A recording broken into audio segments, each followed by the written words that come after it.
segunda transformación, que fue la reforma liberal, encabezada por una brillantísima generación de mexicanos que lucharon por mejorar las condiciones en las que se había convertido la nación mexicana, que había nacido como una nación libre, soberana e independiente en 1821,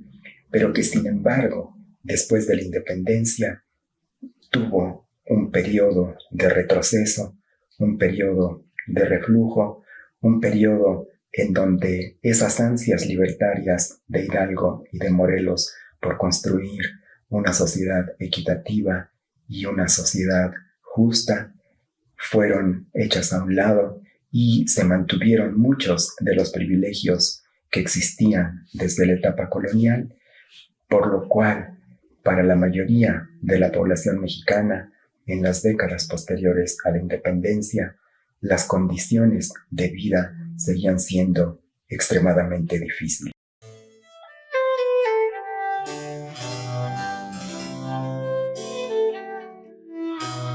Para mediados del siglo XIX, la Iglesia y los sectores conservadores, entre ellos el clero y el ejército, habían conservado buena parte de sus privilegios y de su riqueza. Tenían lo que se llamaba entonces fueros, que significaba que tenían tribunales especiales. Es decir, que si algún miembro del clero cometía algún delito, mataba, robaba, abusaba, mentía, hacía alguna obra punible, condenable desde el punto de vista social, no había justicia civil para castigar esos delitos. Si un miembro de la Iglesia cometía algún tipo de delito, era juzgado por tribunales especiales, por tribunales eclesiásticos, que desde luego le daban un trato preferencial, lo que hacía que la mayoría de las veces esos delitos cometidos por los miembros del clero quedaran en la completa impunidad. Y lo mismo ocurría con los miembros del ejército. Los miembros de la milicia tenían tribunales especiales, tribunales militares, que eran los que actuaban para juzgar y, en su caso, castigar, entre comillas, a los miembros del ejército que hubieran cometido algún delito en contra de la sociedad. Esto significaba que la justicia no era una justicia pareja, que la justicia era una justicia selectiva,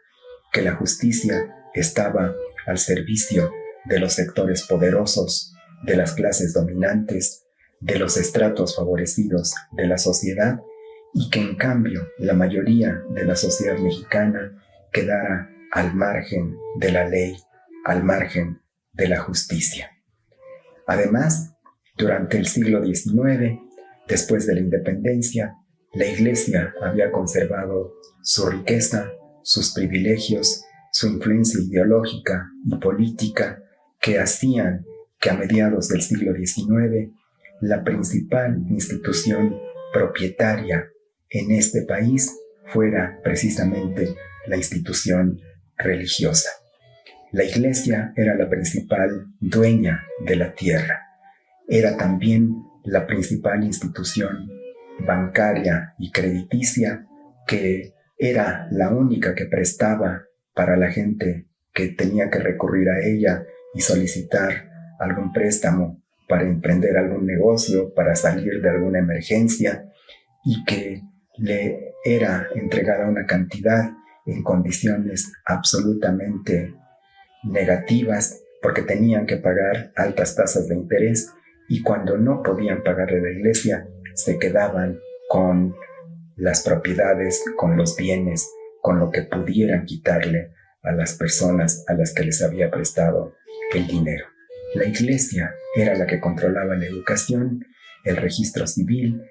los nacimientos y las defunciones y los casamientos de la sociedad mexicana. No era posible saber cuántos nacían, cuántos morían, cuántos se casaban, si no era a través de la institución religiosa.